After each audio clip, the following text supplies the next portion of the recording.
तर योगेश त्रिवेदी राजकीय विश्लेषक हे आपल्याशी जोडले गेलेले आहेत। नमस्कार योगेशजी। खरं तर एक खूप दुःखद घटना समोर येते। माजी मुख्यमंत्री मनोहर जोशी यांचं निधन झालेलं आहे। आपल्या भावना?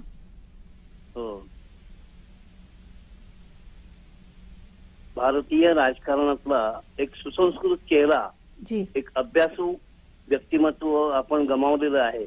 जी, मनोहर जोशी सर आणि मी, आमचं त्रिवेदी परिवार सामन्यामुळे अतिशय आम्ही जवळ होतो। 1990च्या निवडणुकीत दादरला काँग्रेसचे भाऊराव पाटील आणि मनोहर जोशी यांच्यामध्ये लढत झाली आणि काँग्रेसच्या भाऊराव पाटलांचा पराभव मनोहर जोशी यांनी केल्यानंतर 90 साली शिवसेना भाजप युतीचे जेवढे आमदार मुंबईत निवडून आले होते त्यांच्या विरोधात काँग्रेसच्या सगळ्या उमेदवारांनी, पराभूत उमेदवारांनी निवडणूक याचिका दाखल केली होती आणि 90च्या निवडणुकीमध्ये हिंदू हृदय सम्राट शिवसेना प्रमुख बाळासाहेब ठाकरे यांनी गिरगाव चौपाटीवरती हिंदुत्वाची जी व्याख्या दिली होती की महाराष्ट्रात राहतो तो मराठी, गुजरातमध्ये राहतो तो गुजराती, बंगालमध्ये राहतो तो बंगाली, या नाही हिंदुस्थानात राहतो तो हिंदू, आमचं हिंदुत्व हिंदी जाणण्याचं हिंदुत्व नाही, आमचं हिंदुत्व राष्ट्रीयत्व आहे।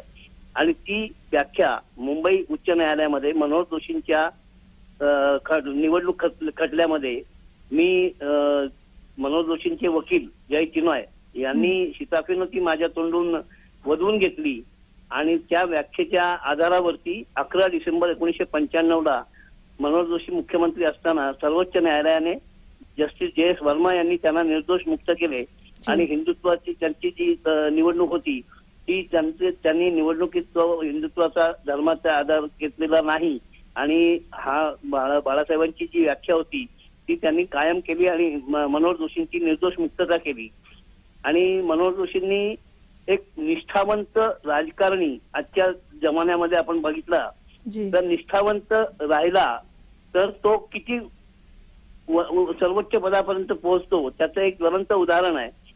कारण ज्या वेळेला 1977ला जनता पार्टीची लाट आली होती त्या लाटेच्या वेळेला डॉक्टर हेमचंद्र गुप्ते शिवसेनेचे पहिले महापौर होते, त्यांनी मनोहर जोशी आणि प्रमोद नवलकर आणि या सगळ्यांच्या बरोबर जाऊन बाळासाहेबांना सांगितलं की आपण शिवसेना जनता पार्टीमध्ये विलीन करूया।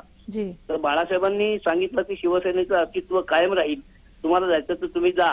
मनोहर जोशी, नवलकर हे बाळासाहेबांबरोबर कायम राहिले। हेमचंद्र गुप्तेंनी जनता पार्टीत प्रवेश केला, शिवसेना सोडली आणि ते निष्ठेने राहिल्यामुळं ते नंतर मग महापौर पण झाले, आमदार पण झाले, विरोधी पक्षनेते झाले, मुख्यमंत्री झाले, केंद्रात मंत्री पण झाले आणि लोकसभेचे अध्यक्ष पण झाले। GMC बालयोगी लोकसभेचे अध्यक्ष निवर्तल्यानंतर प्रमोद महाजनांनी त्यांना गळ घातली आणि बाळासाहेबांना सांगितलं की मनोहर जोशींसारखा माणूस आपल्याला लोकसभेच्या अध्यक्षपदी आपल्याला पाहिजे।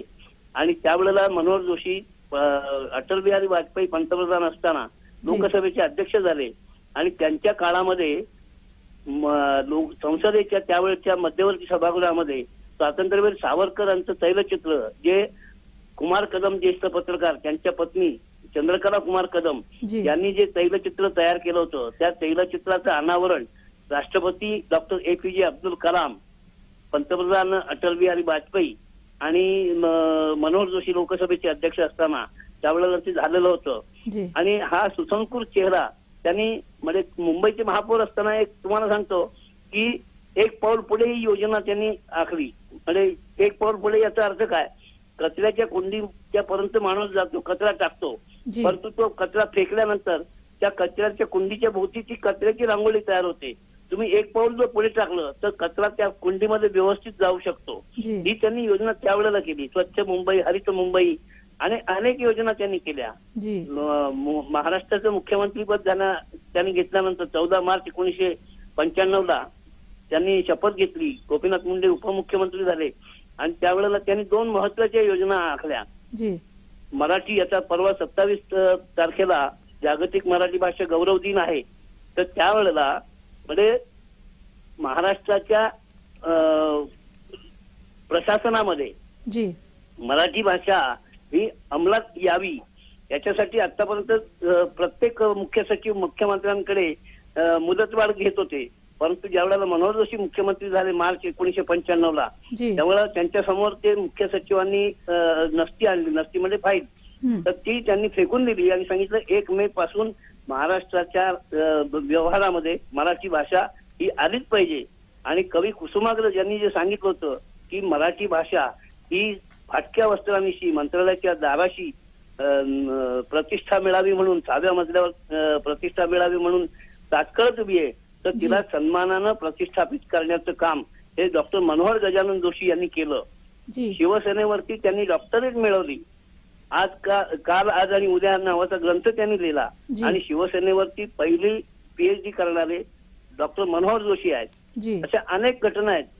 प्रमोद मनावरकर, मनोहर जोशी, सुधीर जोशी, म्हणजे नांदवी रायगड जिल्ह्यातल्या ग्रामीण भागातनं मुंबईत आलेला हा चेहरा आणि सुधीर जोशी, नवलकर आणि मनोहर जोशी ही त्रिमूर्ती महाराष्ट्राच्या राजकारणामध्ये त्यांनी एक छाप निर्माण केलेली होती, ठसा निर्माण केला होता.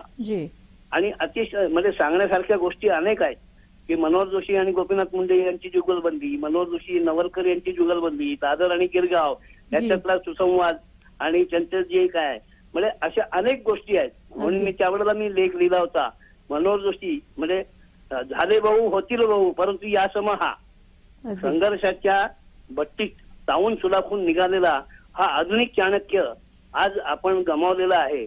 आणि भारतीय राजकारणातला सुसंस्कृत चेहरा मनोहर जोशी यांच्या निधनाने हरपलेला आहे. मी म्हणजे माझ्या डोळ्यातले अश्रू थांबत नाही आहेत. त्या अतिशय माझ्या कौटुंबिक माझी हानी झालेली आहे. माझं पहिलं पुस्तक कोरोनाच्या काळामध्ये 65 नावाचं काढलं, त्या प्रसिद्ध झालं. त्याचं प्रकाशन सुद्धा मनोहर जोशींच्या हस्ते झालं होतं. आता 2 डिसेंबरला त्यांच्या वाढदिवसाला पण मी गेलो होतो. आणि अतिशय म्हणजे माझ्या घरातलं एक माझे म्हणजे पितृत्वला व्यक्तिमत्व मी गमावलेलं आहे. आणि शिवसेनेनं अतिशय चांगलं एक सुसंस्कृत व्यक्तिमत्व गमावलेलं आहे. शिवसेनेचा एक चांगला सुसंस्कृत चेहरा आजच्या वातावरणामध्ये शिवसेनेवरती जे संकट आलेलं आहे अशा परिस्थितीमध्ये त्यांचं मार्गदर्शन आवश्यक होतं. परंतु अशाच वेळेला काळानं त्यांच्यावरती घाला घातला आणि त्यांना आपल्यातनं हिरावून नेलं. ही अतिशय अपरिमित हानी झालेली आहे. सांगण्यासारखं भरपूर आहे. याच निमित्ताने मी थोडंसं मागे जाऊन, कारण बरेचसे तुम्ही किस्से किंवा बऱ्याचशा घटना तुम्ही सांगितलेल्या आहे, तर अशीच एक घटना म्हणजे दसरा मेळाव्यामध्ये शिवसैनिकांनी त्यांच्या विरोधामध्ये घोषणाबाजी केली होती. त्यांना मंच सोडून सुद्धा निघावं लागलं होतं. त्यामुळे व्यथित झालेले मनोहर जोशी आहेत ते शिवसेनेच्या कार्यक्रमामधून व्यासपीठावरून गायब झाले. मात्र इतकं झालं असताना सुद्धा त्यांनी शिवसेना सोडलेली नाही. या संदर्भात आपली प्रतिक्रिया. सगळे अपमान सहन केले, सगळे बघितलं, केवळ बाळासाहेबांचा उजवा हात त्यांना म्हणायचे. बाळासाहेबांचा निकटचा सहकारी, बाळासाहेबांच्या बरोबर तुरुंगात सुद्धा त्यांनी भोगलेला आहे. म्हणजे वसंतराव नाईक मुख्यमंत्री असताना बाळासाहेब आणि मनोहर जोशी, दत्ताजी साळवी यांना तुरुंगात ज्या वेळेला नेलं आणि त्यावेळेला मुंबई पेटलेली होती, तर वसंतराव नाईकांनी सांगितलं बाळासाहेबांना तुम्ही एक पत्रक काढा. त्या पत्रक काढलं आणि मुंबई शांत करण्याचा प्रयत्न केला.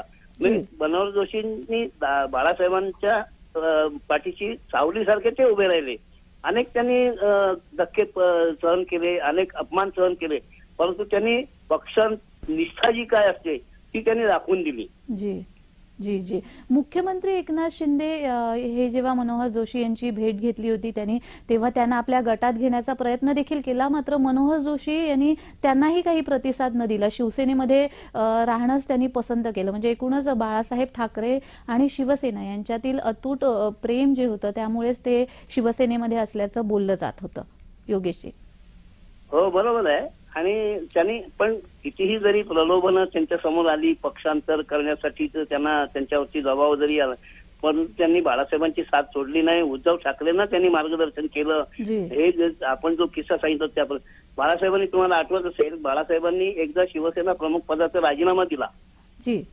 परंतु शिवसेना भवनावर वरच्या गच्चीमध्ये बाळासाहेब उभे होते आणि मनोहर जोशी, दत्ताजी साळवींपासून अनेक नेत्यांना शिवसैनिकांनी वर जाऊ दिलं नाही.